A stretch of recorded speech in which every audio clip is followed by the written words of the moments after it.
Angelo Agostinelli ran the local shop and caravan park where he lived with his wife for the last 12 months.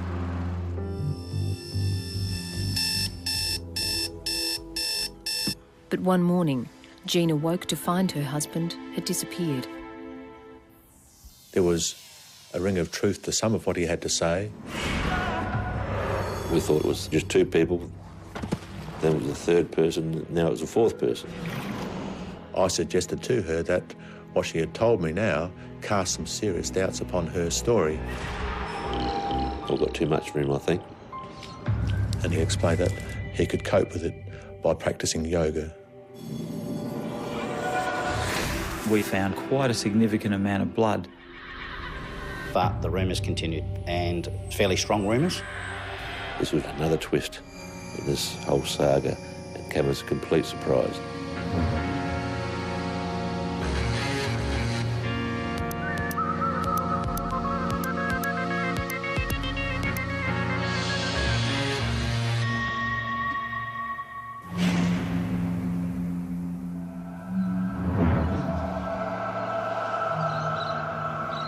The disappearance of Angelo Agostinelli would send the small town of Millicent into a frenzy of rumours.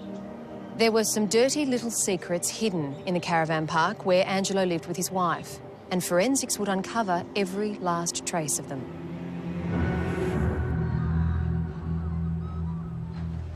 I was working at the Millicent Police Station and received a phone call from Gina Agostinelli from the local lakeside caravan park in Delhi, which was actually my local deli around the corner from home, saying that her husband had gone missing. She told me that Angelo had been missing for a week, that they'd had an argument, a domestic argument, and she'd told him to piss off. And I was a bit wary about why he'd been gone for a week, but she told me it wasn't unusual because he'd left earlier in the year in February and he'd gone down to Adelaide to be with friends and family after another domestic dispute, and she hadn't heard from him for the first 2 or 3 days of that trip, so just presumed this was the same. I thought they had a very good marriage. They were always together. Gina would be sitting on his lap, and I thought that was, they were very affectionate towards each other. The couple had been married for 5 years. Gina had 2 children from a previous marriage. So I thought Angelo and Gina might have had a little, husband and wife tiff or something, that he'd sort of just gone away for a couple of days to cool off. The family had indicated that he had left before and had gone down to Adelaide and seen them, so they weren't overly surprised. But this time, Angelo hadn't taken anything with him. He'd just picked up his phone, phoned an unknown person, and Gina didn't know who it was, and had just said the words, "Meet me," and then had walked straight out of the van. And she told me that Angelo hadn't taken his car, hadn't taken his phone. She'd subsequently found $5,000 missing from the safe, but she didn't think he'd taken it that night because the safe was within the van and she felt she would have heard him go to the safe to take the money and leave. So this $5,000 missing cash meant one of 2 things. He'd pre-planned leaving, or he'd come back at some stage and sneaked in and taken the cash.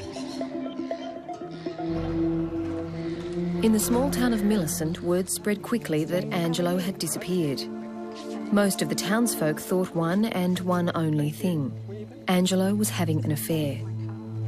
Gina had heard some rumours around town from people that Angelo, in fact, might have been having a relationship with a lady from Tantanoola.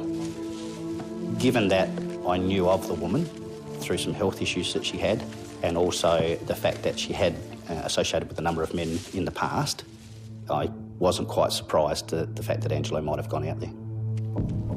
So one of the things naturally was to go out to Tantanoola and check to see if he'd been seen out there at that house. Knocked on the door, checked around the house, and there was no one there. So I spoke to neighbours, and people there indicated to me that the woman was last seen a week prior to me arriving, and she'd gone to Adelaide. And that was very interesting because it timed exactly with the time that Angelo had left the caravan park.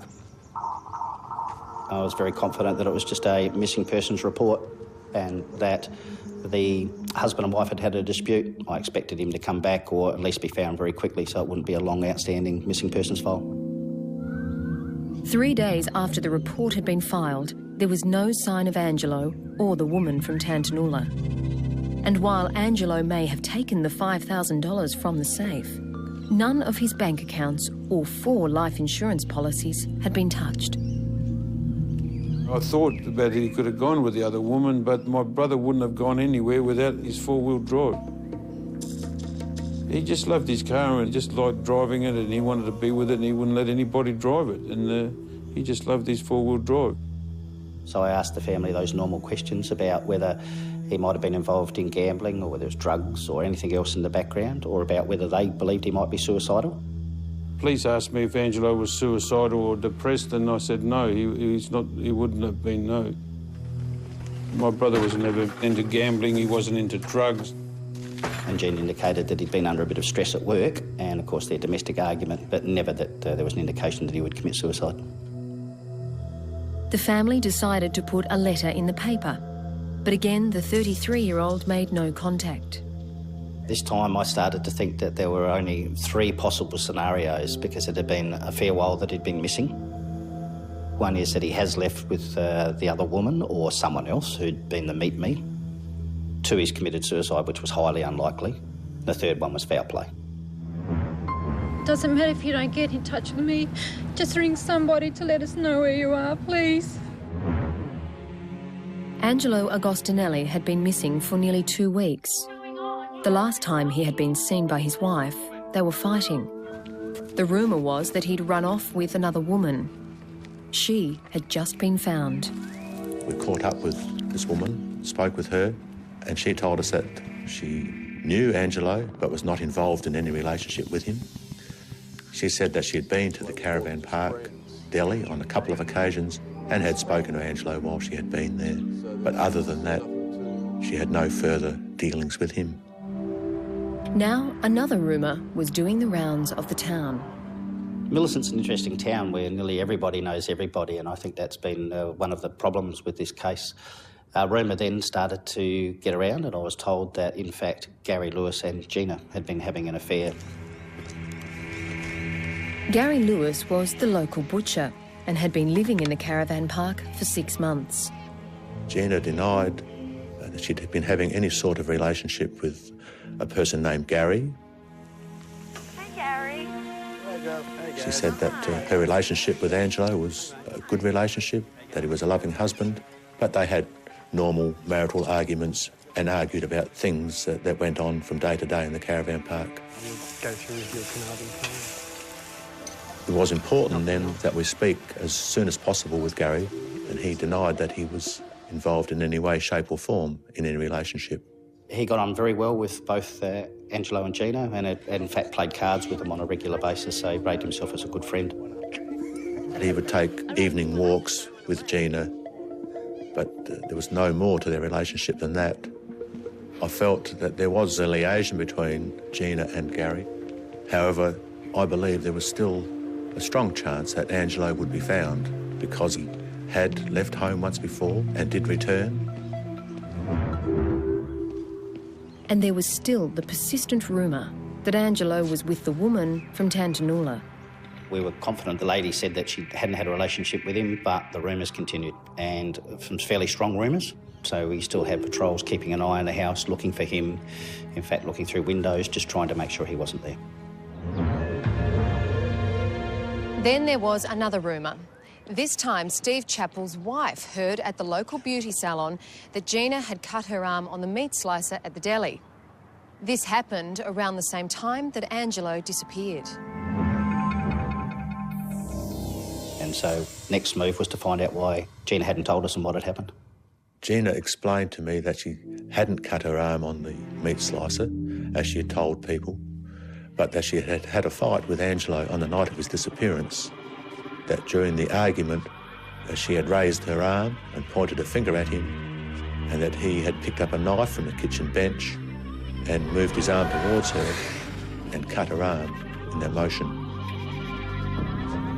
She had wrapped her arm in a green towel and then went down to Gary's caravan, where she sought Gary's assistance to go to the hospital to seek some treatment for the cut on her arm. Gina said that she hadn't told us earlier about the cut because she didn't want Angelo to get into any trouble, or she didn't want to make trouble for his family. I suggested to her that what she had told me now cast some serious doubts upon her story, and that she was somehow involved in Angelo's disappearance, and that Gary may be involved as well. And she denied that strongly, and what she had told me was the truth. Police hoped the truth would be found via forensics.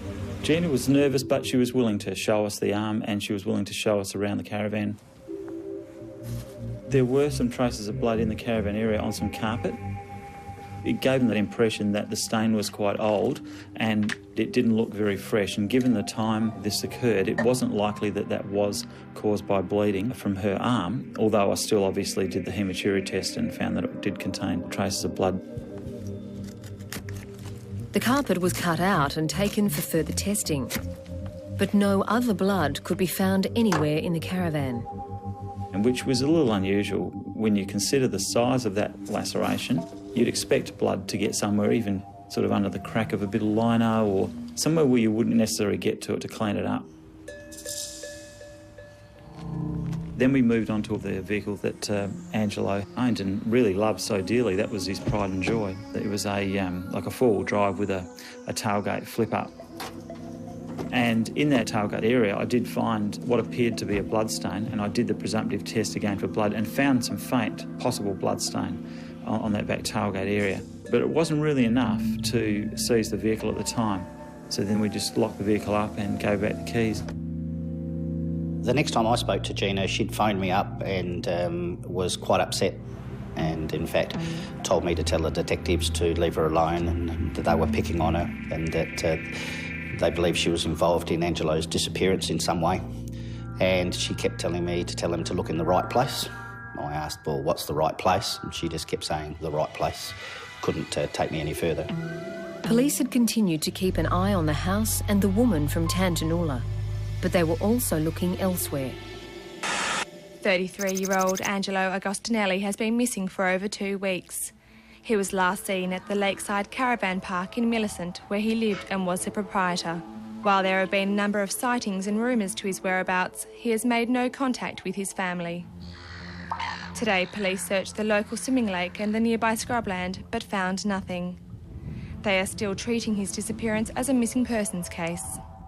Yes, at this time, yes, but we're quite concerned for his present whereabouts and safety. But thoughts of missing turned directly to murder when the crime scene team returned for a further look at Angelo's car. I had quite a sinking feeling that, I should have probably seized this vehicle. That's immediately what I thought. I thought, boy, I've made a blue here. Separating fact from fiction was one of the main considerations for the detectives investigating the disappearance of Angelo Agostinelli. Had Angelo left his wife for another woman? Was his wife having an affair with another man? And why had Gina not told police that her husband had cut her during the fight on the night he left? Now another question was added to the list. Who had removed the faint bloodstain that Phil Argy had seen when he first examined the car? Embarrassingly, it looked like it had faded, and I thought, gee, a couple of days later, that's amazing that it's faded. So I had this quite a sinking feeling that, I should have probably seized this vehicle. That's immediately what I thought. I thought, boy, I've made a blue here. But in hindsight, it was probably not a bad thing, because what it actually did was it caused someone to actually clean the stain, because they were quite worried that we'd found this stain. And when we had another look at the vehicle, we actually did find some blood that was in behind the lever of the tailgate door handle, which again, weighted the evidence towards this vehicle had been used in some respect to the transport, possibly of a person that was bleeding. At this point, I kept an open mind about whose blood or what the source of that blood in the car, and spoke to Gina about that and asked her where she had travelled in the car when she injured her arm, and she said that she had travelled in the front, and she couldn't explain why there should be blood in the rear section or on the tailgate of the car. A day later, the possible answer to how that blood got there was put forward by one of the caravan park residents.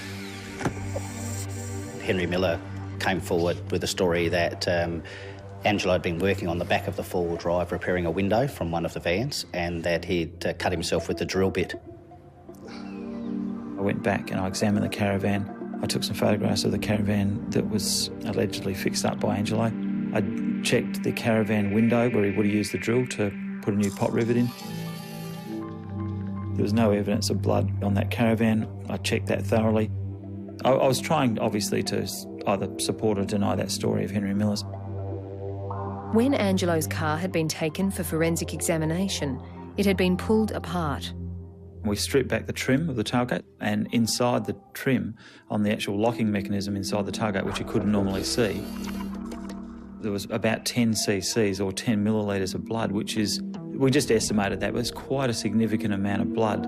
Not anywhere near the amount of blood described by the residents. Because we asked Henry, how much did it bleed, and he said that Angelo fixed it with a Band-Aid, I think, from memory. So, it wasn't consistent with the amount of blood found inside the tailgate.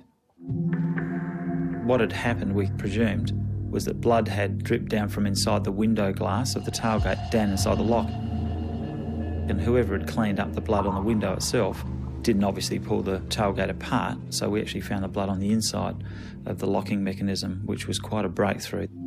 The interesting part about that was that Henry was prompted to remember that story and to come forward with it by Gina, which again made us think this is more of finding stories to protect the real truth.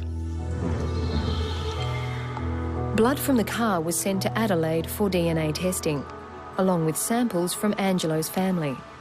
The police wanted the blood test, so they wanted to make sure that if it was Angelo's blood or someone else's blood in the back of Angelo's vehicle. At the same time, major crime detectives headed down from Adelaide to assist the investigation. At this point, we had serious concerns and suspicions about foul play in relation to Angelo's disappearance, but unfortunately we still couldn't rule out 100% that he hadn't taken off with another woman. The rumours around town were still rife to that effect, so we couldn't, as I say, rule out 100% that he wasn't alive and well somewhere in and hiding. One of the ways to try and help resolve those issues of whether he was still a missing person or that there'd been foul play was to try and put something out onto the electronic media. Gina, first of all, what would you like to say to Angelo? Well, Ange, wherever you are, whatever's happened, just please come out. Doesn't matter if you don't get in touch with me. Just ring somebody to let us know where you are, please. We're in enough hurt as it is at the moment. So please, please, get in touch with somebody, please. Ida, what would you like to say to Angelo? I'd like to say to Angelo that we're really missing him, and this is so unlike him. Why doesn't he ring one of us? Doesn't matter what he's done. It just doesn't matter. We all make mistakes in life, and life must go on. We can help him, and we are here to help him to the fullest. My family and I returned to Millicent, and my sister and I, we did a plea on TV down at Millicent Caravan Park, thinking that Angelo would see this film and ring up the family or ring somebody, or even if someone had seen Angelo around, to ring, the police. Gina, can you think of any reason why Angelo might have left? No, nothing at all.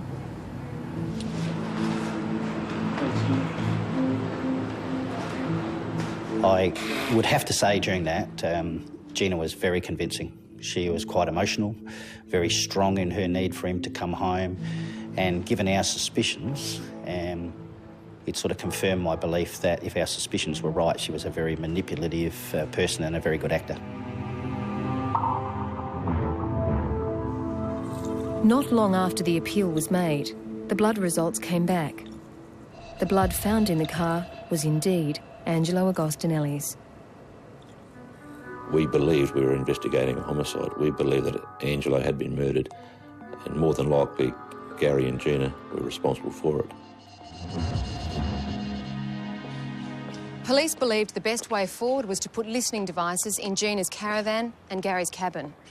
They hoped the couple would talk about Angelo's disappearance or his murder.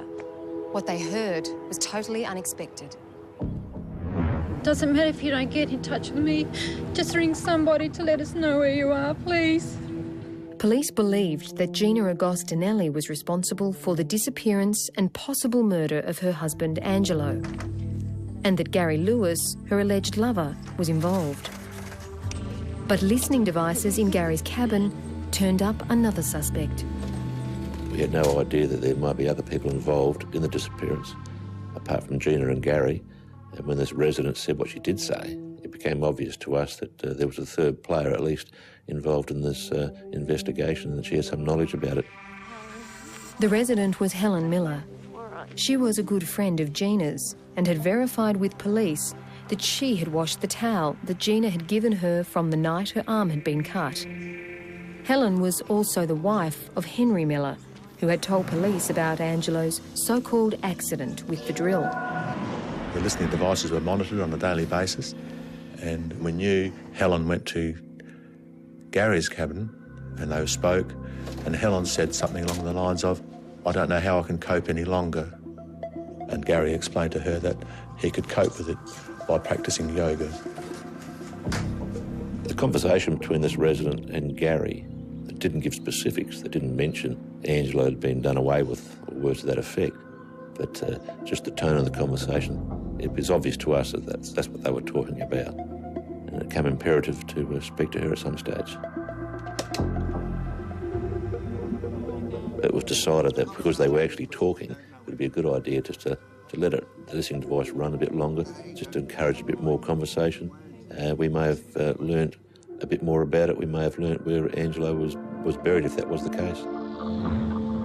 It was now time to start putting together the theory that Angelo had been put in the vehicle and dumped, taken somewhere. So we looked at Canunda National Park. An extensive search of bushland around the Millicent area in the state's southeast failed to find any trace of Angelo Agostinelli when he's believed to have left the lakeside caravan park after an argument. Have you any suspicions at all that you can tell us about? I can confirm that on the night of his disappearance, following the domestic argument, the missing person's wife was treated at the Millicent Hospital for a knife wound to her wrist. Also that there's been some blood located in his motor car. By doing that search, we hoped it might prompt Gina and Gary to speak about what the police were doing and were they looking in the right place or the wrong place, and give us some indication or clue as to where to look. Gina and Gary said nothing. The only indication that Angelo had likely been murdered was the cryptic message of not being able to cope from resident Helen Miller. The detectives decided it was time to bring her in. Mr. Miller, if you'd perhaps just like to... You just choose where you'd like to start and you just tell us what you know, please.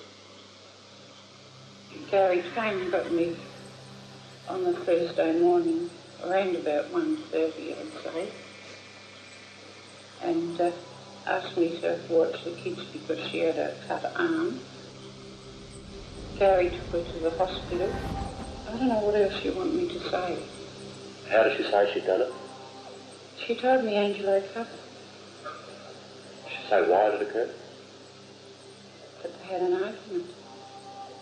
Why is it that when we spoke to you back on the 6th of June, you told us that you first were aware of the cut at 5:30, 6 o'clock when you went to the toilet? She asked me to say that. Do you know why? I've got no idea. Did you kill Angelo? To my knowledge. You sure? Yes, I am sure. Did you Angelo? Gary? Do they have to know that I said anything? What we want to know is what took place, right? I know, but I don't want them to know that I said anything. We're looking at something quite serious, right? And I think you know more than you're saying. I don't know what to say. Well, all we want to know is what you know. Well, Angelo's dead. How do you know that? Gary shot him. Whereabouts? In the caravan. In Gina, you say that? Yes. Were you present? No way. Did you hear any shots? No. How do you know that there were shots? Because of what they told me. Who's they? Gina and Gary. Have you got any idea where the boys are? I honestly wouldn't have a clue. Honest, if I knew, I would tell you. I know I did the wrong thing by covering up for this, but I didn't. That's all right. I've never seen. I don't know why I let myself get into it. I should have stayed away. As a result of hearing this information, we arrested both Gina and Gary and charged them with the offences of murder. All the family we were very shocked about hearing about Gina getting arrested, and I didn't think that she was capable of murder. No. I didn't think she was capable of doing it.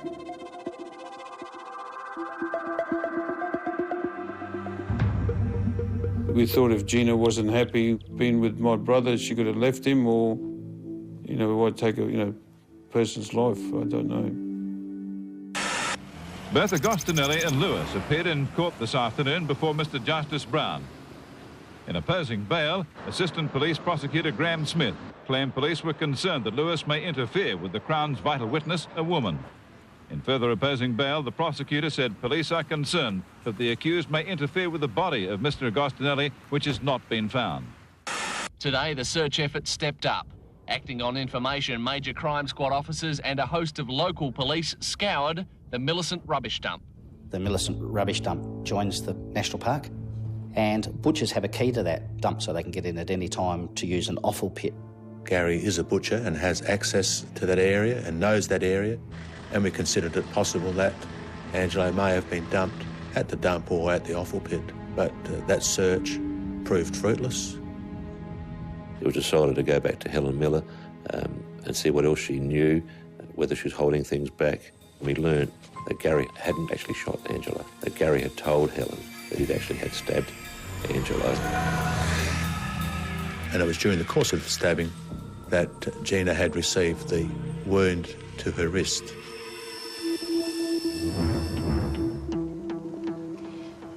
With that information, police contacted Gina's solicitors in the hope that she might tell them what really went on the night Angelo disappeared. She initially agreed to show them where her husband's body was, and then changed her mind. That wasn't the case when detectives contacted Gary Lewis. He gave them an exact location.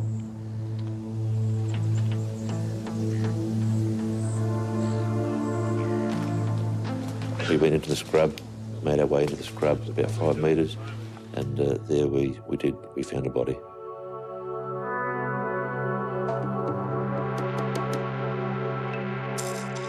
He was covered over with some twigs and branches, but still visible through those twigs and branches. When the branches and undergrowth were moved away from the top of the body, we could see that he was wearing a particular shirt which had the words Lakeside Deli written on it. And at this stage we were very confident that the body we had found was that of Angelo Agostinelli. As Angelo's body was taken to the morgue, police began an interview with Gary Lewis. I understand that you wish to make a statement to me this morning in connection with the disappearance of Angelo Agostinelli. Is that correct, Gary? It's true. As a result, further secrets in the caravan park were about to be uncovered. And another murder.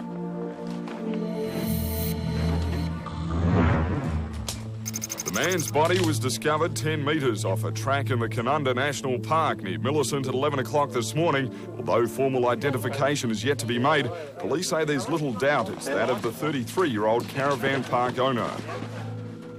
As the police awaited the results of the post-mortem, Gary Lewis was freely talking, telling police that he had got roped into the murder.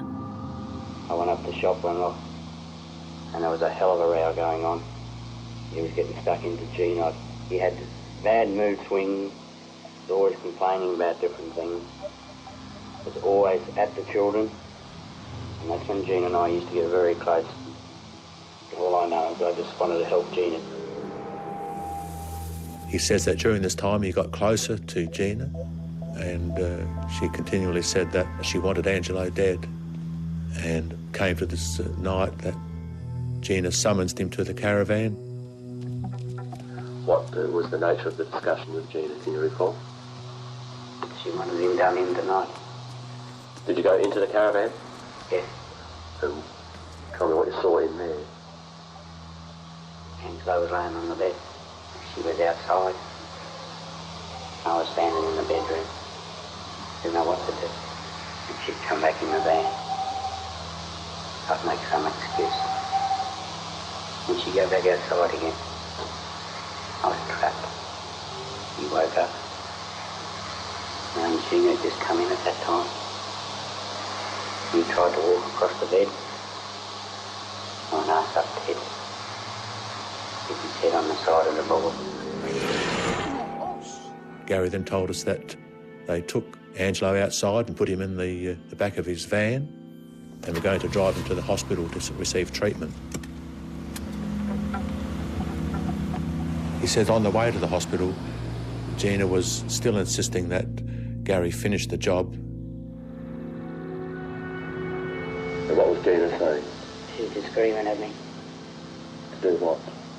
To do it. She wanted me to kill him for her and the boys. Right. And she just kept at me.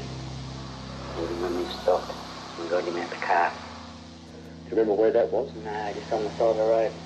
He wanted to get out and be sick. Right. And tell me what happened there at that point. That's when Gina started yelling at me again. Right. To do it. And she kept at me. I don't know what happened. I just reached out with a knife.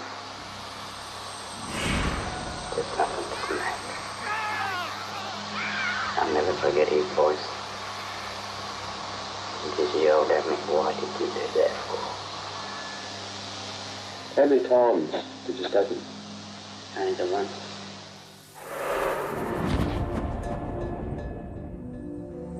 And he thinks it was during this motion of stabbing that he also stabbed Gina in the arm. Gary then told the police he had put Angelo into the back of the car and driven him to an area where he then dragged his body into the bush.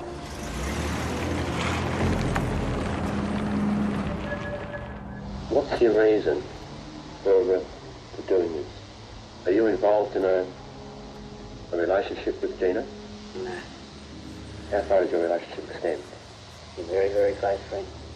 Is there nothing further than that between yourself and Gina? Only once or twice since this has all happened. What's happened since? We've been to bed together.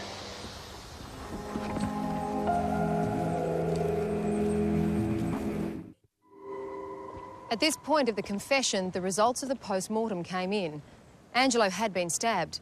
Not once, as Gary had claimed, but multiple times. The internal examination of the body showed quite obvious cuts to 3 of the ribs on the left-hand side, and in addition we have a penetrating stab wound to the left ventricle of the heart. What's important there is that the damage to the ribs and the damage to the heart are all on the left side of the chest, and they correspond to the position of the stab holes in the T-shirt. The jumper, on the other hand, only had a single stab wound, and that suggested that the jumper had been partially pulled off before the stab holes to the left chest were inflicted.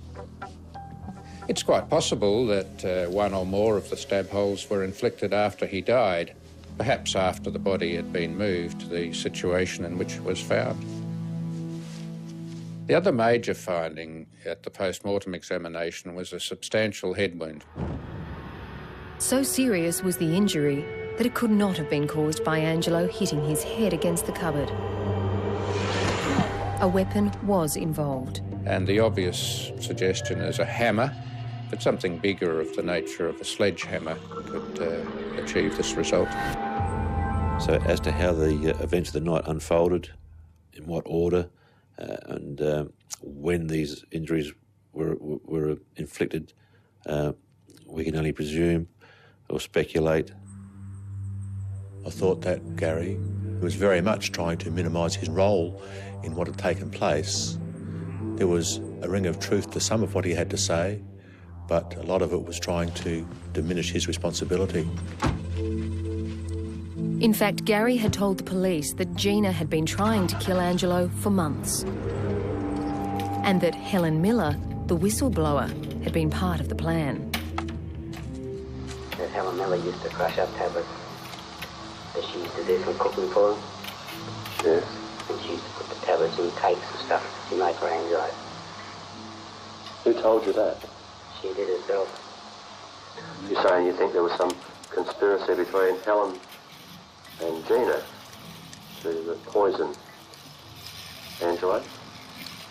That's all I can assume. They were putting tablets in his food. We went and saw Helen and put to her the allegations that she was involved. She admitted she had made cream puffs and she had crushed 18 tablets and put into 6 cream puffs to be given to Angelo to try and kill him. But the poisoning attempts didn't stop there. Gary also implicated Helen's son Adrian into the conspiracy. And then the son, I think he even went to Melbourne once to try and get drugged. The police spoke with Adrian and he admitted that had happened.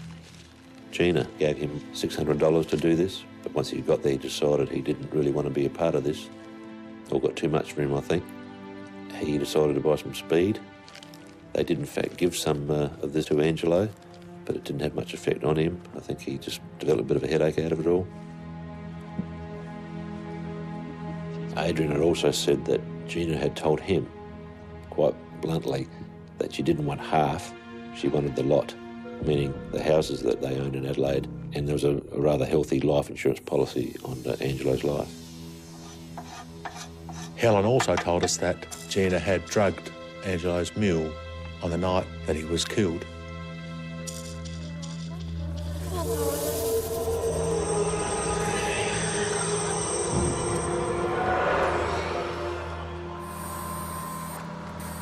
A standard toxicology screening had been done on Angelo's remains.